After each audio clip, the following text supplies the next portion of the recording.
The sky is a corpse, the air is poison, the plague wars have begun.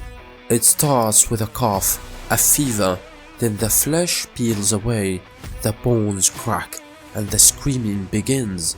The Death Guard don't just kill their enemies, they remake them, twisting them into shambling horrors, living testaments to Nurgle's perverse joy. They are wrath made manifest, led by Mortarion, the fallen Primarch whose very presence turns hope to dust. Across the rules of Ultramar, the Imperium fights like a wounded beast. Guilliman, returned from the grave of history, leads the charge, not just against the Death Guard, but against the slow creeping death of mankind itself. This isn't just war, this is a test of faith, a battle for the very right to exist. There is no mercy, no surrender, only two fates await, corruption or fire. This is the Plague Wars, and no one leaves untainted. The seeds of the conflict were planted by Nurgle sometime before the latest Black Crusade began, when he decided he wanted to annex the prosperous walls of Ultramar into his garden. In order to do this, he commanded his forces to create cults of corruption and began spreading various diseases throughout three nearby imperial systems located to the galactic north of Ultramar. These systems are now known as the Scourge Stars, controlled by the forces of Nurgle. They were used to launch fresh attacks against the realm of Ultramar in order to add its walls to the Plague Father's garden. These diseases devastated many walls, but it was only with the creation of the Great Rift during the 13th Black Crusade that Nurgle decided to fully act on his plans. Most prominent of these servants of Nurgle were the Death Guard, which launched a massive invasion of Ultramar, led personally by Mortarion, who gathered an enormous invasion fleet around him. In attacking Ultramar, Mortarion was not alone, however.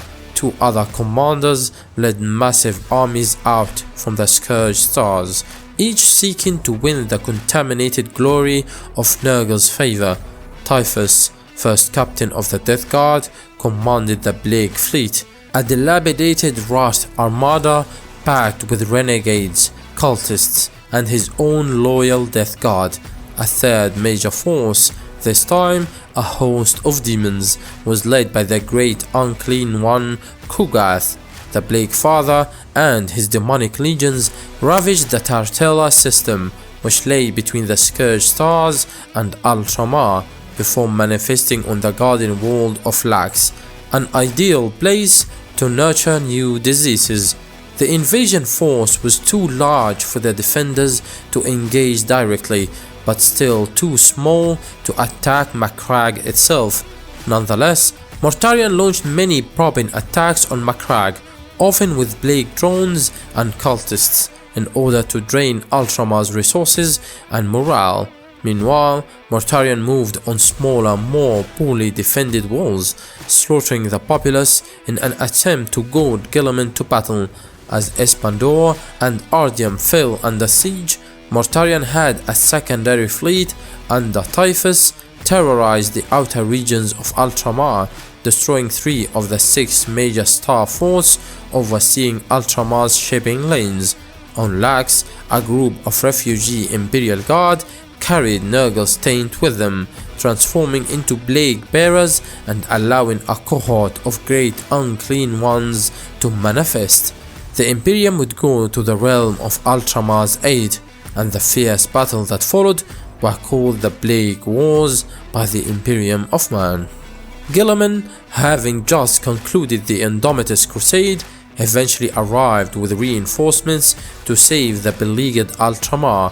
First, he cleansed the hive world of Ardium in the Macragge system of its Death Guard occupiers. It was here that he learned Mortarion was using the ancient artifact known as the Hand of Darkness to craft plague engines that were reanimating the dead and turning them into plague zombies. Guilliman destroyed the plague engine on Ardiem and freed the world from the influence of Nurgle. Mortarion learned of Guilliman's arrival and, intent on preventing the loyalist Primarch and his reinforcements from turning the tide of his campaign, attempted to trap Guilliman and his forces on Macragge. To this end, he launched the invasion of Connor, hoping to use the system as a stepping stone for a full-scale assault on the Ultramarines' home world. Ultimately, this ploy would fail, as the Imperial defense and subsequent counterattack in the system prevented him from achieving his objective. Though the Death Guard and their allies managed to despoil the Connor system's Astrobatic Relay Station and Aeronautica Imperialis training world, all three of the core planets remained firmly in loyalist hands. Perhaps most importantly, the heavily corrupted death world of Lobos, Mortarion's ultimate means of taking the system, was destroyed in a near-suicidal Imperial landing operation. Even with Guilliman's arrival, the attacks across Ultramar were still too many to contain. However, timely arrival of Ultramarines' successor chapters and reinforcements from Forge Worlds allowed Guilliman to take the initiative.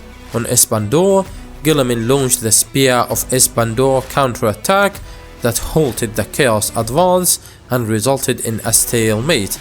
The focus of this campaign was also to cut off the Death Guard from the Scourge stars that were supplying Mortarion with an endless stream of reinforcements.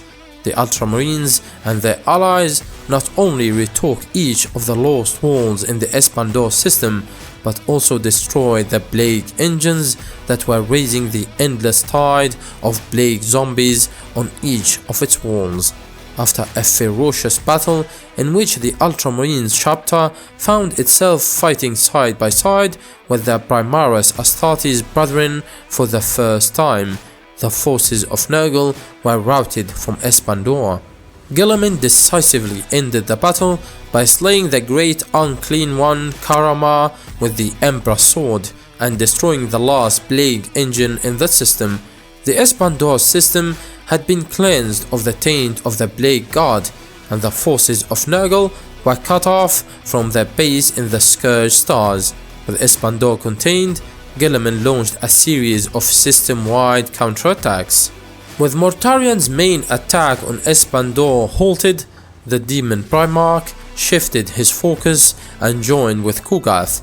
The supply lines to the Scourge stars cut, their plague engines disappearing, which was slowly eliminating the constant tide of undead reinforcements. And more Imperial reinforcements incoming, the leaders of the invasion force would decide to throw the bulk of their forces against the world of Baraminio. On Baraminio, the largest armored and titan battle of the war took place over the plains of Hekatan. At the battle's height, Guilliman struck Kugath's vanguard and slew his lieutenant Septicus. In space, the Star Fort Galatan attempted to provide support, but was boarded by the Plague Fleet and massive casualties ensued, including the loss of the Nova Marines chapter master Bardan Dovaro. Nonetheless, the Ultramarines and their allies made gains on Paraminio, and Guilliman led a relief force to Lax. Seeking to foil Guilliman, the Primarch was drawn to Baraminio, where a trap was sprung by Mortarion, Typhus, and Kugath. Faced with the combined might of Mortarion and Kugath, Guilliman was nearly slain, but was saved by what appeared to be a living saint in the form of a young girl. The girl burned with the power of the Emperor and drove the forces of Nurgle back. The final battle of the Plague Wars would come on Lax, where Mortarion and Kugath conspired to lure Guilliman into a deadly trap to kill him with a disease known as the God Blight. However, their forces experienced a significant setback due to the outbreak of the war in the Rift, and Nurgle recalled many of his demons, while Typhus moved to defend the Scourge Stars with a large complement of the Death Guard. Despite this, Mortarion and Kugath violated Nurgle's orders and insisted on going through the plan to kill Guilliman and turn Ultramar into an expansion of the Garden of Nurgle. Guilliman knew he was walking into a possible trap, but knew that Mortarion must be confronted in order to save Lax. To that end, Indomitus Crusade Fleet Primus launched an invasion of the world, battling first Nurgle demons and then the Death Guard remaining with Mortarion. As Guilliman and Mortarion met each other in a fateful duel, Space Marine and Cadian forces sought to destroy Kugath's fragment of the Cauldron of Nurgle, powering the forces of chaos in the sector. In a desperate struggle, 7 Space Marines, led by Edermu, Justinian Barris, and Colonel Ultramar, were able to bring down Kugath thanks to the support of militant Apostolic Matthew, who became a living saint channeling the power of the Emperor. Ultramar gave his life to kill Kugath, while Matthew was able to destroy the Cauldron. Meanwhile, Mortarion was able to best Guilliman in the struggle thanks to his warp-enhanced strength and resilience. After pinning Guilliman to the ground, he administered the God Blight to the Primarch, and the last loyalist Primarch seemed to die. Between life and death, Guilliman experienced a surreal vision of his meeting with the Emperor shortly after the Terran Crusade. Suddenly infused with holy energies, he resurrected and was able to channel the Emperor directly in order to strike a grievous blow to the Garden of Nurgle itself. Defeated, Mortarion fled with the remainder of his forces. Adeptus Custodes Tribune Colquhoun was able to evacuate Guilliman, Matthew, and many other Imperial warriors from Lax before Fleet Primus enacted Exterminatus upon the Blighted World. With the Chaos plot on Lax foiled, the Plague Wars effectively ended.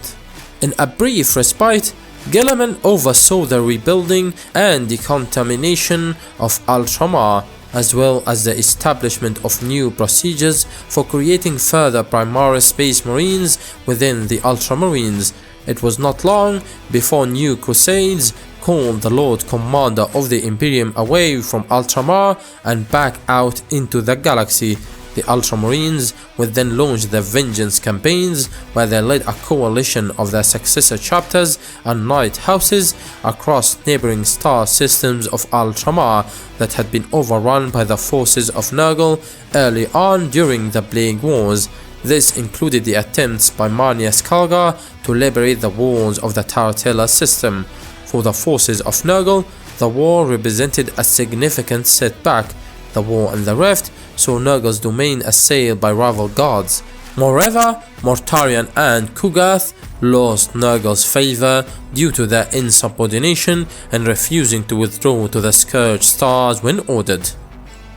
The Plague Wars were a nightmare, but they were just one chapter in the endless war that consumes the galaxy. There are darker battles, bloodier sieges, wars where the line between victory and damnation vanishes in the choking fog of death, and few are as infamous as the Siege of Vrax. 10 million dead, a fortress walled turned into a hellscape of trench warfare, fanatic zealots, and the relentless march of chaos. A war of attrition so brutal, so merciless, that even the Imperium questioned if it was worth the cost. Steel your nerves, steady your aim, because what you're about to witness is one of the longest, bloodiest campaigns in Warhammer 40K history. Check out the Siege of Vrax and don't forget to subscribe.